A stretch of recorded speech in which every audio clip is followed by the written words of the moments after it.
In any life, we have highs and lows, light and dark, wins and losses. What happens when we encounter that moment in time when what happens next could change everything? Join us as we step into another person's inspirational moment and see how we can connect their experience to ours.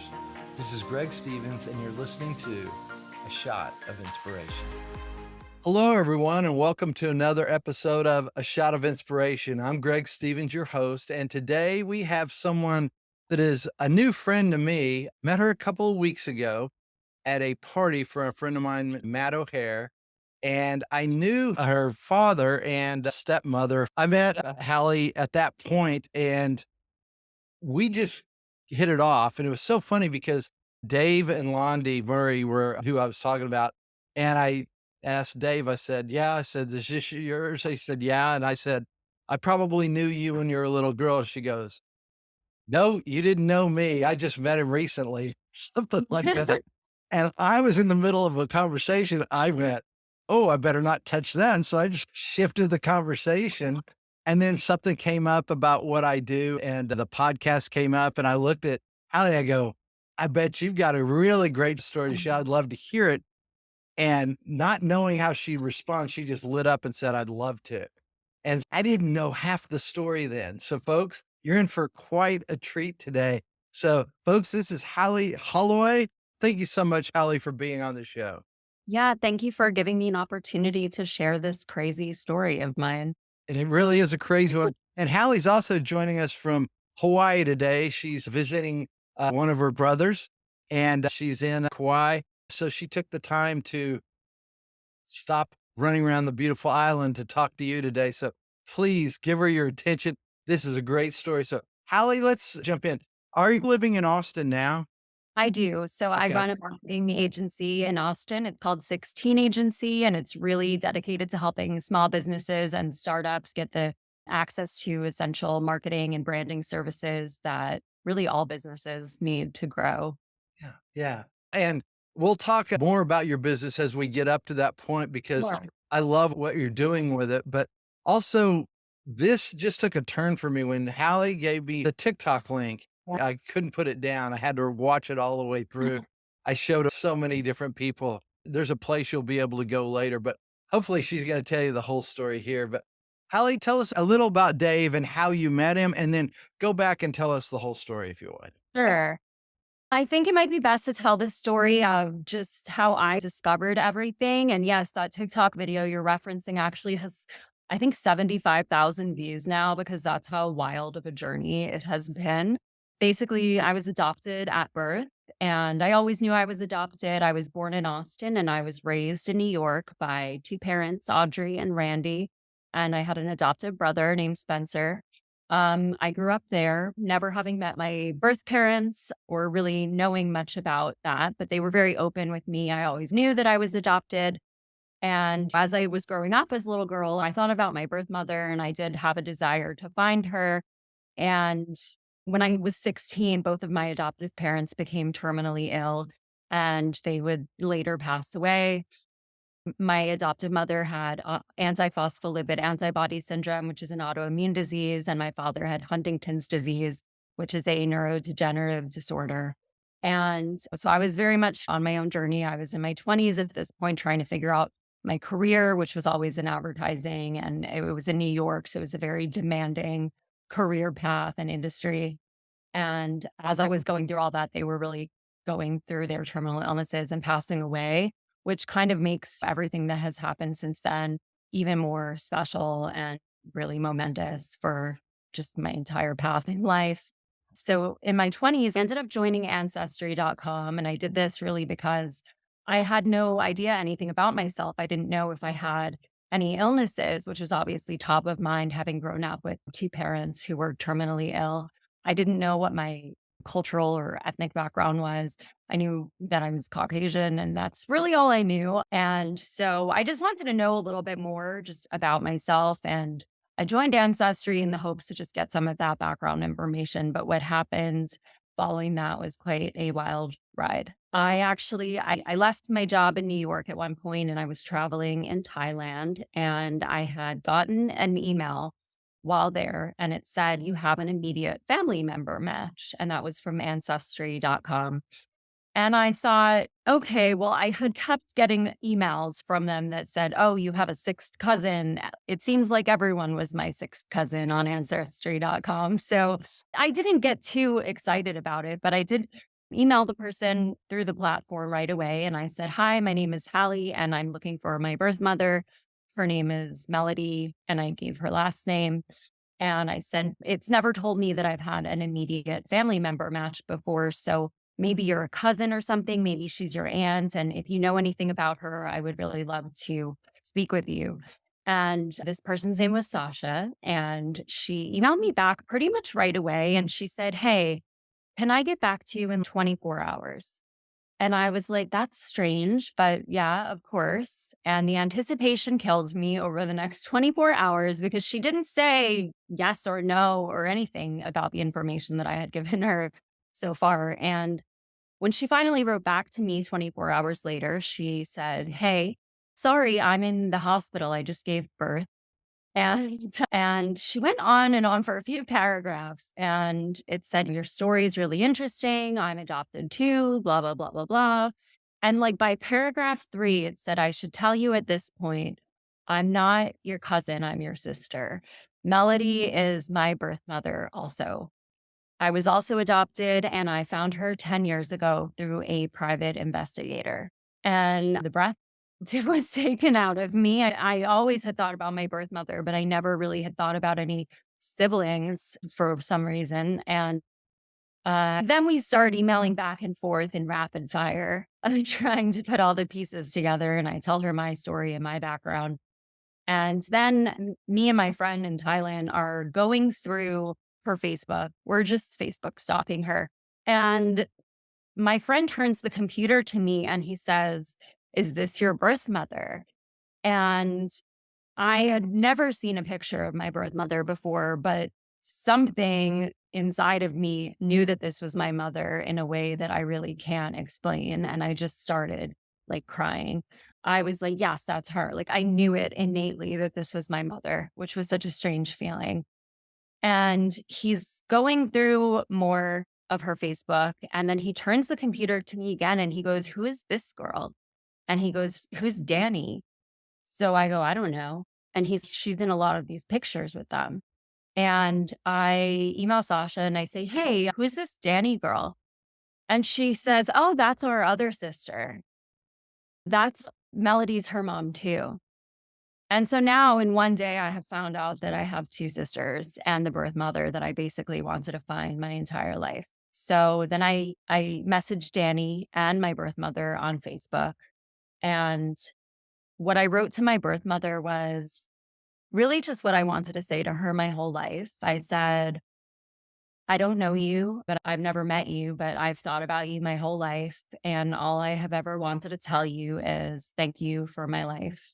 I've had a good life. I was raised with two parents that loved me, and I've always wanted to find you. If I hope you're okay. I can't imagine what you went through having to give a child up, but I'm grateful for the life you gave me. And if you ever want to talk, I'm here. But if you can't do that, I understand. Like, basically, you owe me nothing." And she didn't write back for a while. I guess Facebook, it actually just sends a lot of messages to like a spam folder. So she didn't see it for a while. My sister Danny, though, however, responded immediately to my message on Facebook. And so I should say Sasha was actually only a year and a half older than me, the first sister. And Danny was, I think she's 7 years younger than me. So she wrote back right away. She was super excited to find out about me. She had also found out about Sasha only 10 years prior. Like our birth mother never told her about Sasha or I. And then when Sasha found them and Danny finally learned about Sasha, our birth mother never told either of them about me. So this was news to both of them. And throughout the next few weeks, we are all texting nonstop and just getting to know each other. I'm still in Thailand. And when I go back to New York, where I was living at the time, I buy Danny a plane ticket because she's younger than me and I have a career. And I fly her out and I'm like, come see me in New York. She gets on the plane. I guess I didn't book her a great flight because she had a stopover in Texas. And that's where our birth mother was living.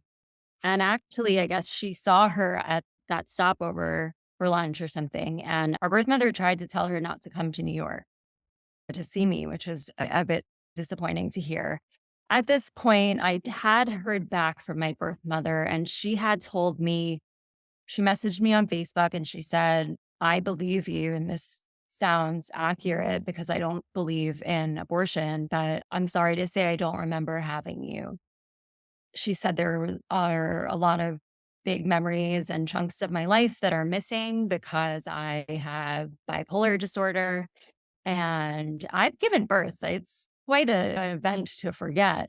I'm very like, I really believe things that people tell me first time they say it, which is something I'm learning to not always do, perhaps, but I believed it. And it was so sad for me to hear that.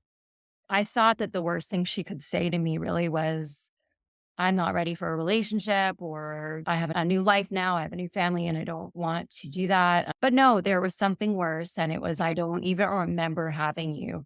And so I think after that, I really slept for 17 hours. Like my body shut down and I took time to process that. But anyway, back to Danny's trip. She does come to New York. She gets there and we spend like a great week together. I picked her up at the airport and of course it was a little bit awkward in the beginning. This was the first family member that I was meeting in real life. And we had a great week without going too much into her own story because it's not my story to tell.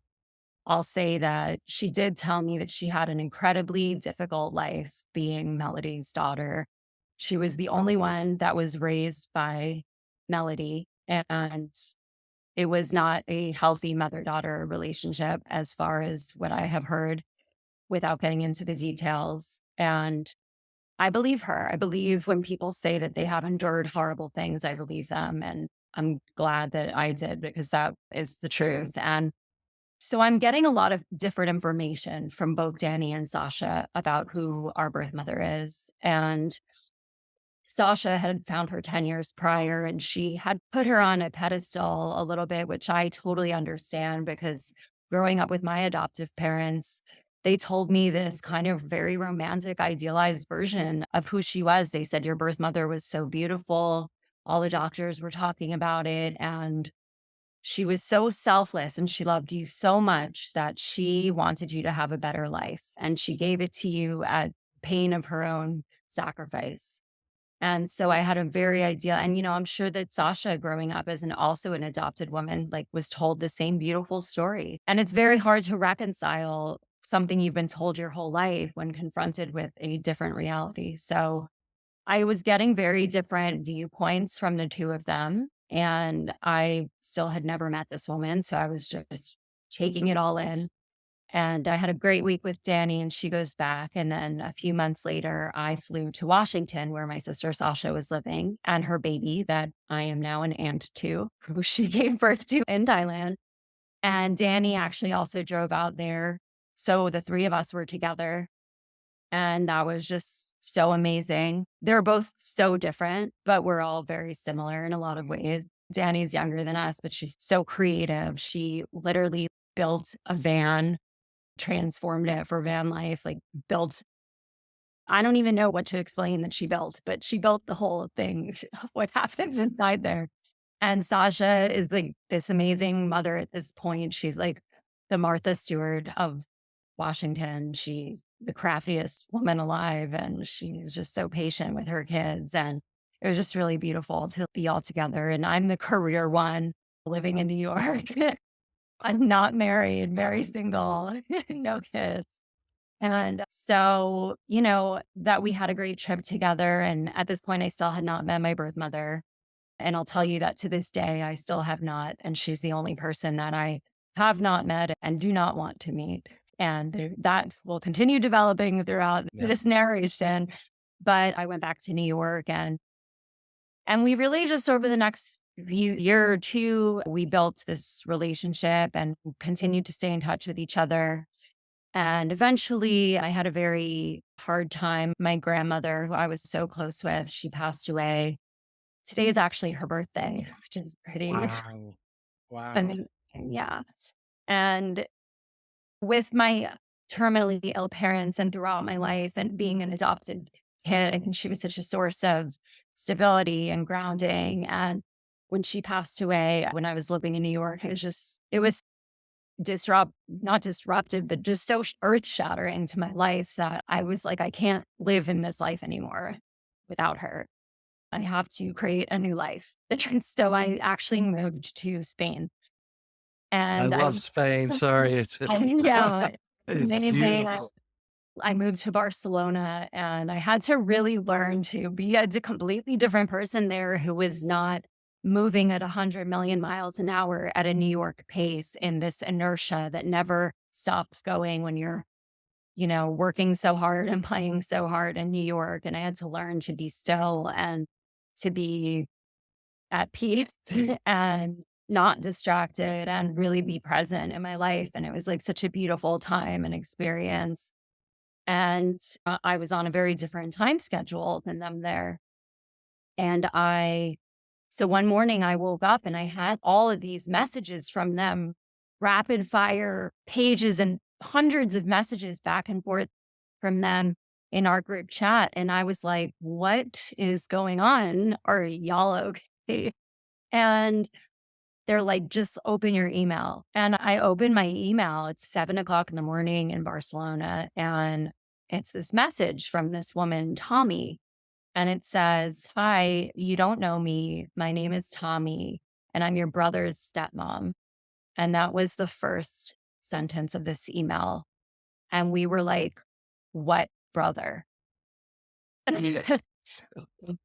Apparently, Melody had also had a son. And the same way that she had not told Danny about Sasha and not told Danny and Sasha about me, she did not tell me or Danny or Sasha about John. I think this was a real kind of turning point for Sasha, who had still wanted so badly to see her in a good light. This is the second sibling that you haven't told me existed. And we couldn't really understand why someone would keep that. Why would someone want to keep us apart from each other? If you don't want to be part of this, that's okay. But we so badly wanted to know each other. And we immediately start talking to John. And I get on the phone with him. And again, he's so similar to us in so many ways. Like, we are all so creative. It's really amazing. I'm assuming that is something from her because we all have different fathers, we realized during all of this.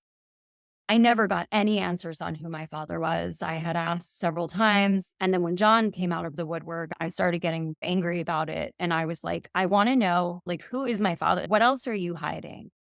And I think that's the point where I just really stopped talking to her because I was not getting any answers. And at this point, I felt like I couldn't trust anything that she would say.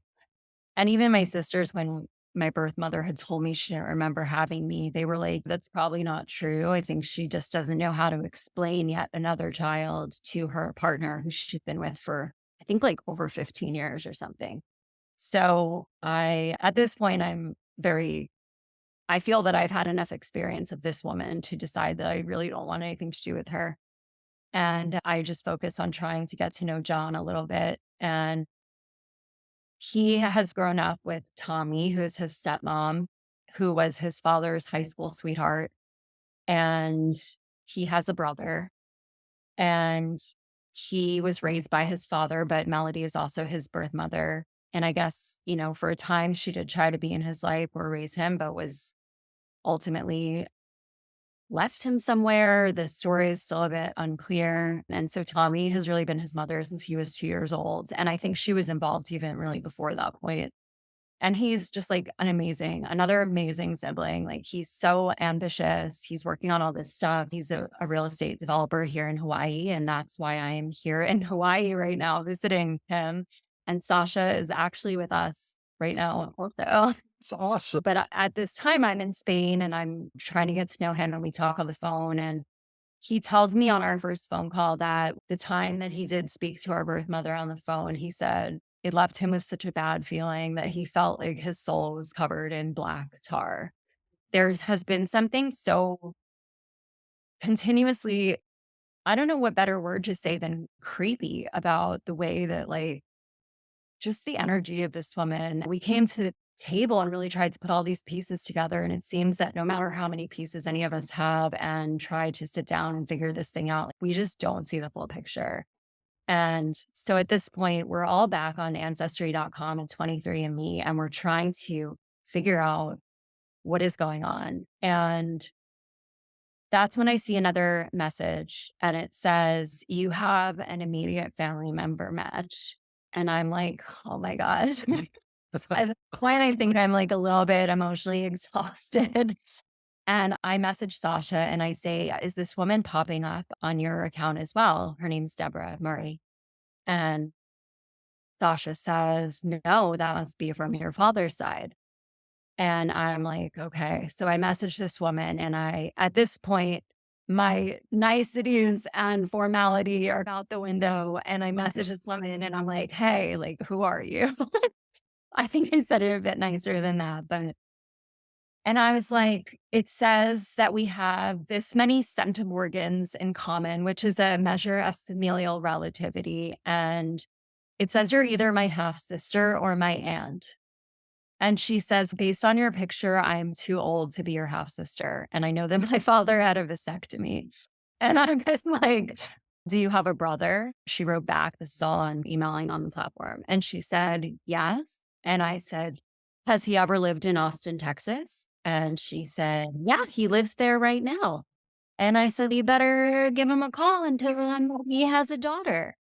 And she said, oh, he has 5 kids. Yeah, nice. And I think he has 6 now. And so she immediately tells him, and his response to this situation was so wildly different from that I got from my birth mother.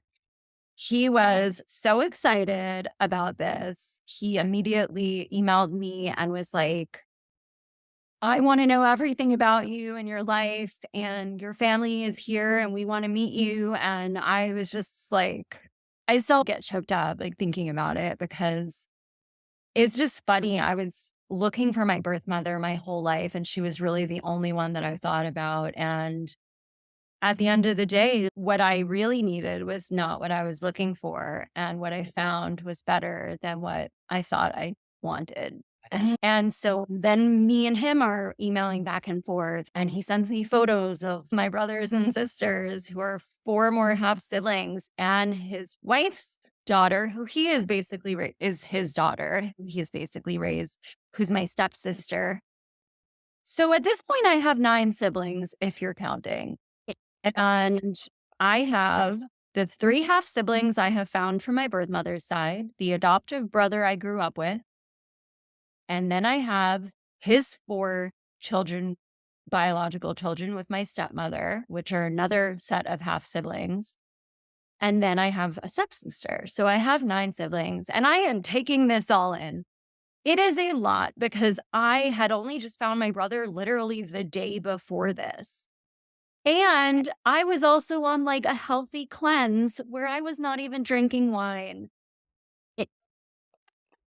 So I really experienced this with so much clarity, and I did not falter in my detox of just being healthy. I was doing like a boot camp in Spain, and every now and then I just like, stopped drinking for a month or two just to stay good. And that's what's so strange is that when I found my sister Sasha in Thailand too, I also wasn't drinking, or because I was at like a wellness retreat in Thailand doing yoga. And I just think that sometimes when you are so present and energized and living so healthy and clean, that I don't know, maybe you just attract things into your life where your powers of manifestation are stronger, but it's a kind of a strange coincidence. And in these photos, I obviously, that my dad is sending me, I see my stepmom, and I am sitting in Spain and I'm just thinking, I cannot imagine what this woman is going through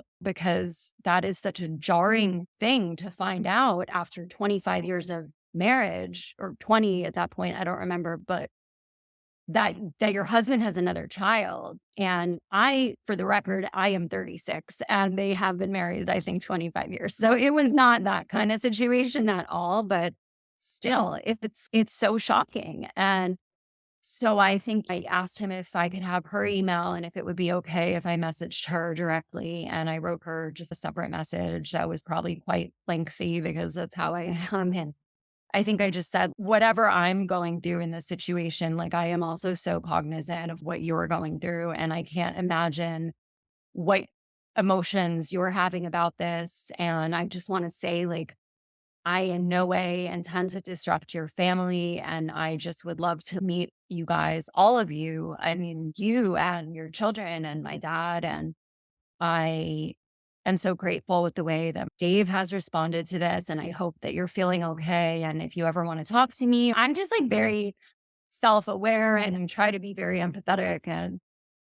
And she was like, I don't know how this woman did it, but she just handled this situation with so much grace and strength and love. And I know that she's like very spiritual. And I think that kind of empathetic approach and evolved way of seeing things really only comes through that, through some connection to something larger than yourself. And I'm the same way. And so I think that really helped guide a lot of us through this situation. And she was so welcoming and so accepting of me and really welcomed me with open arms into their family. And so at this point, I'm living in Spain and I'm like, I have to go back to the US and I have to get to know all of these people. And at that point, I had wanted to stay in Spain forever. You've been Right. to Spain? That's we Yeah. just gotten back when I met you from Yeah. Spain. So, but this was so much more important than that. And so I was like, okay, where am I going to move back to? I'm not going to move back to New York because it's not close to any of these people. And also, after dealing with the loss of my grandmother in New York, I found that the toxicity of that place became very like apparent to me in a way that it had not before. And I was just like, that's not the kind of place I want to live. Yeah. And I thought, okay, my best friend lives in LA and my brother lives in Hawaii and my sisters live in Portland and Washington. And my father lives in Texas with all of his family. So California felt like a middle place. And so I moved to LA and very shortly after I got there and landed, my father and my stepmother, Dave and Londi, came to meet me. And my best friend, Kate, was with me. And I met him for the first time. He hugged me. And I remember the first thing he said was, wow, you're so tall. Yes, you are tall.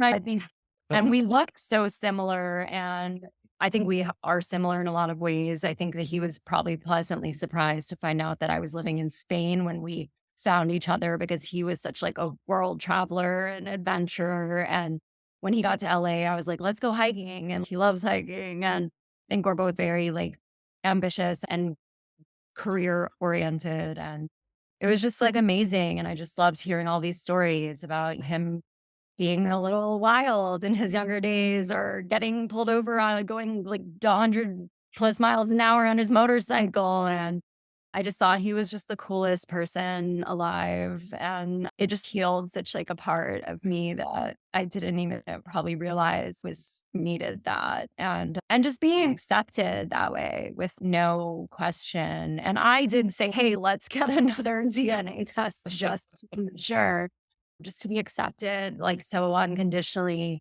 by strangers really is amazing, especially after what I had experienced with my birth mother. Yeah. And then after that, shortly after that, John flew to LA from Hawaii and I met him for the first time.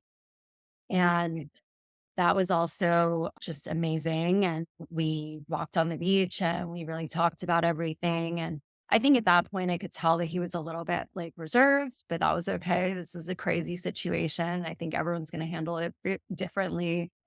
And that same day that I met John, I actually met my aunt, who is Melody's sister. And that was like a separate thing. Like John didn't meet her. I had set that up separately. It was just like such a crazy time. And when I met her, my aunt Jenny, I got so much information about my birth mother and about their life and their childhood, which was apparently very normal. And it was just an overload of a day, but I'm totally grateful to meet all of these people. And I think after that, the next time I saw Sasha was John and I flew to Washington for her and her husband's vow renewal.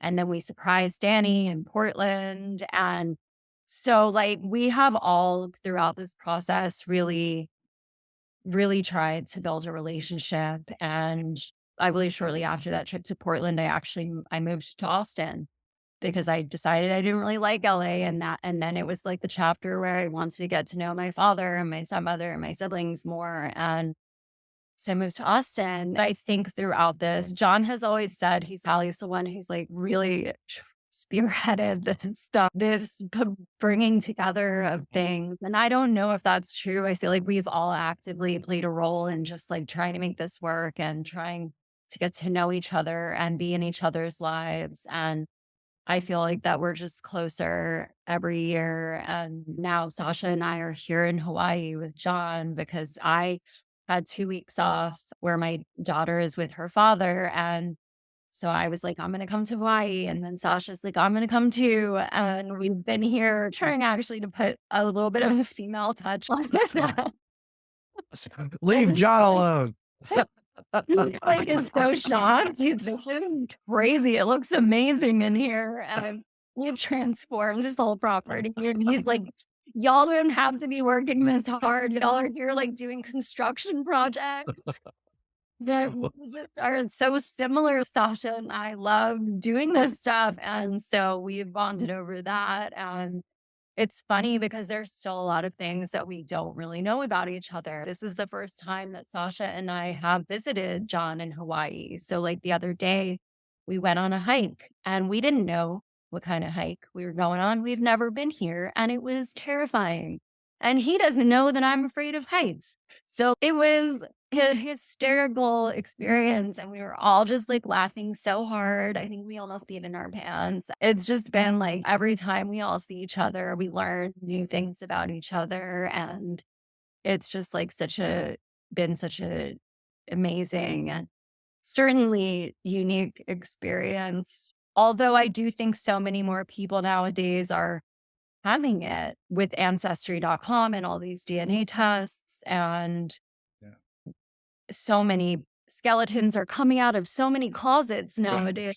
They've always But been there. We just have a way to find them now. yeah, Right? and when they got put in those closets, nobody thought they'd have a way of coming out.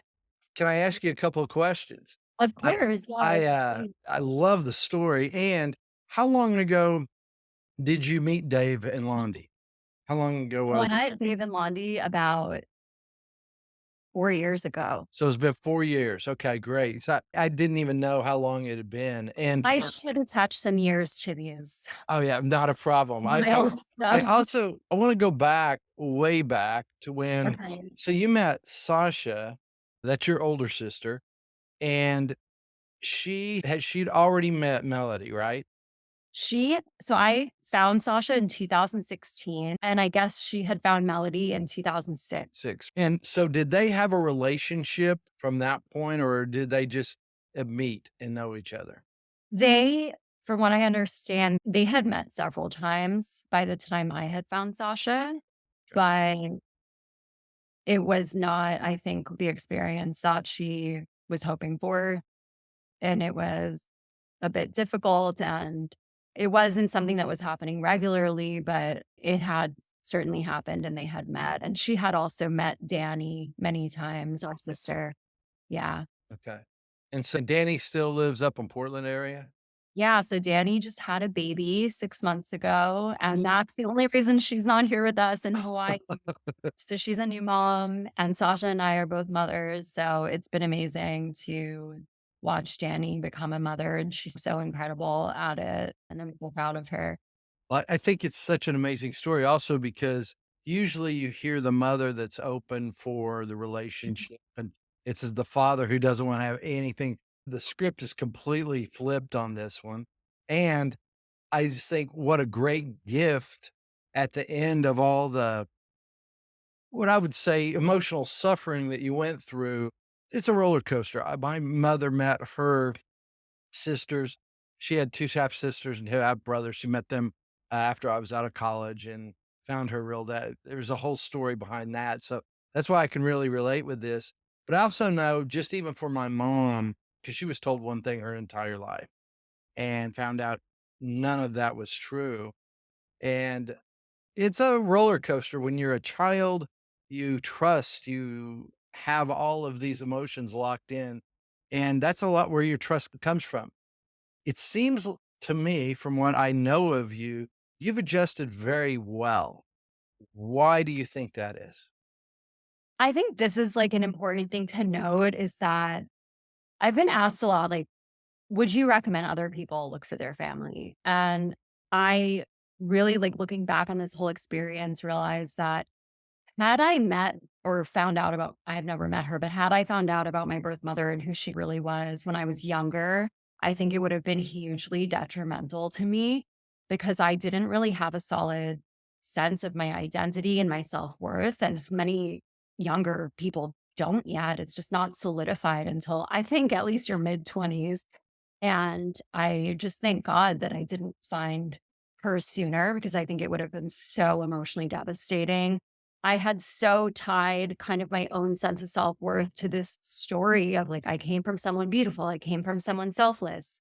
I came from someone who loved me. I came from this kind of person. And that's the kind of person I am. And it is the kind of person that I am, but it's not because I came from it. It's just because that's my soul. And by the time I had found my birth mother, I was like 25, maybe 26 or around there. And so I knew who I was, or I knew who I was enough that finding out that the truth I always believed wasn't the truth, it didn't shake me as who I knew I was. And I think that when you have a really solid sense of yourself, you can navigate any type of treacherous waters. And I also feel that wisdom only comes from suffering. And my whole life purpose has always been to become as wise as my grandmother. And I think that everything I've been through, I try to mine the meaning out of that suffering or those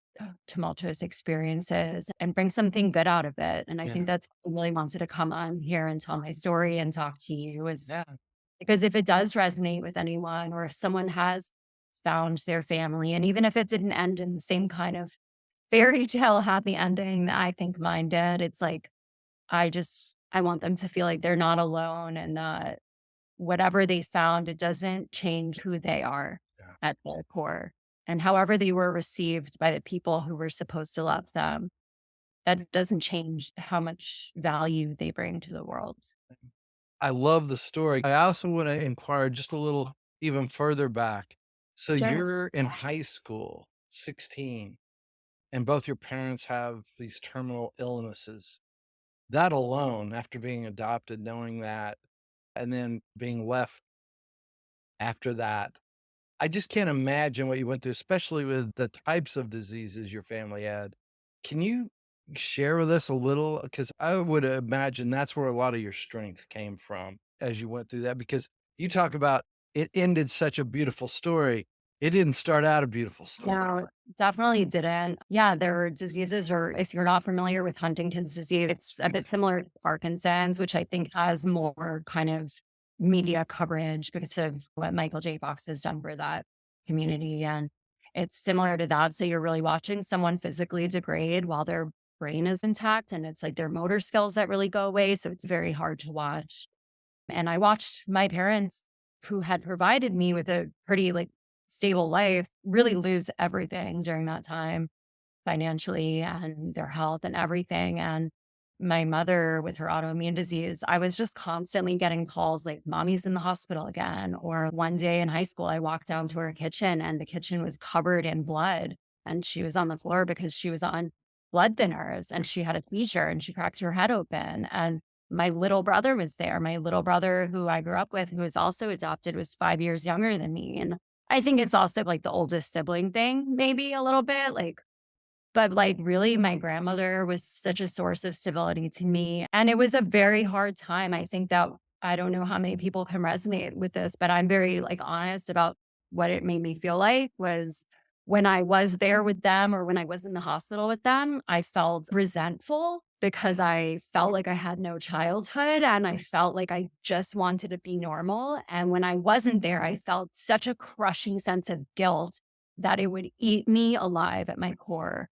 And I think guilt is really like one of the most useless human emotions. And I don't accept that emotion anymore. I try not to about anything really. Like I'm just a human being and I'm here and I just do my best with what I've been given. And I think that also so importantly is I have rejected a victim mentality. I feel that we are all born with some sort of huge disadvantage. And sometimes it's sickness, and sometimes it's a social construct, and sometimes it's poverty, and sometimes it's our own health. And I see horrible videos of children who are so sick. I'm not here to get out of life unscathed. I'm here to, what is that Hunter S. Thompson quote? Go to the grave like Oh, loudly yeah. proclaiming whatever. Wow, what a ride. Oh, what a ride. I love Like, Hunter S. I Thompson. get there like pretty dusty and beat up and joyful and grateful at the same time. Yeah. And you know what he also said? When the going gets weird, the weird turn pro. Sounds like you've done that. I Because think so. it, then it's been quite a ride for you. I would love, Hallie, to have you on again and talk about some more things, even a little deeper, if that's okay. No, I would like to. But yeah, I love the story. And is Sasha anywhere around, or John? Actually, Is there any chance they could come in and just yeah. say hi? This would be awesome. I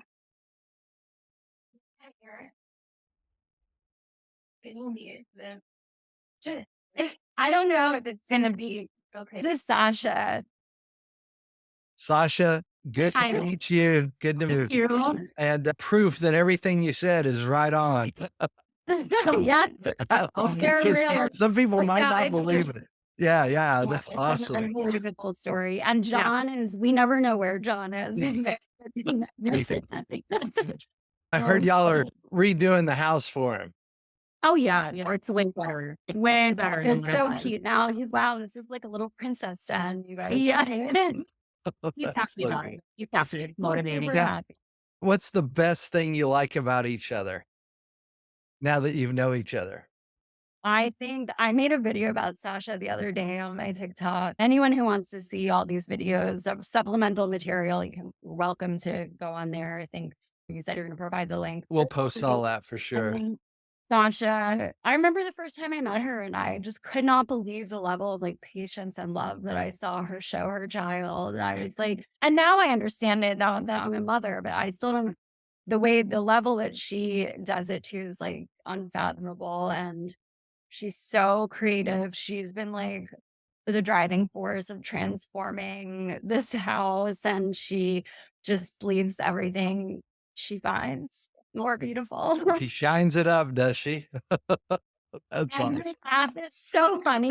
It makes me literally just class. Just anything that happens, it's funny. You know, those people who have that laugh that it just takes it to another level. So that I also love. That's awesome. That's awesome.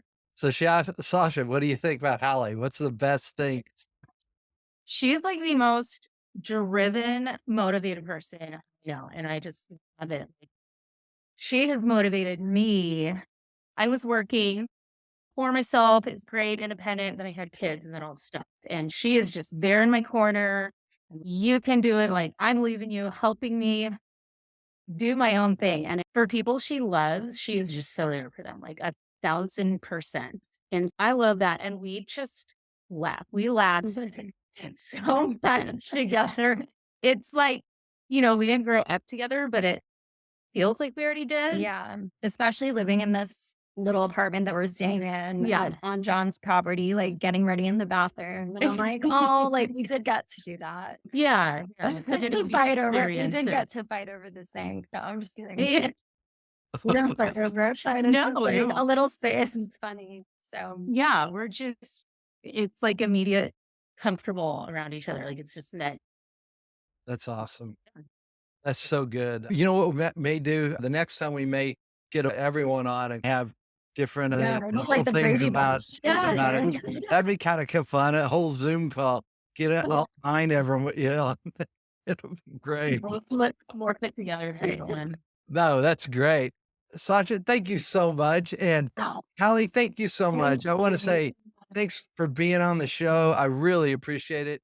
And folks, that's all we have time for today. We went a little long. This might be in 2 sections by the end of it. That's completely fine. And we will have Hallie and Sasha back at some point. Thank you for watching A Shot of Inspiration. I'll see you next time. I'm Greg Stevens. Remember to share something like that. But just glad you're watching. Thanks so much. See you soon. Bye-bye. Bye. Thanks for listening to this episode of A Shot of Inspiration. If you like this or any of our other episodes, make sure you rate it and share it with a friend. This is Greg Stevens, and we look forward to being with you next time. Until then, be bold, be courageous, and respectfully speak your truth.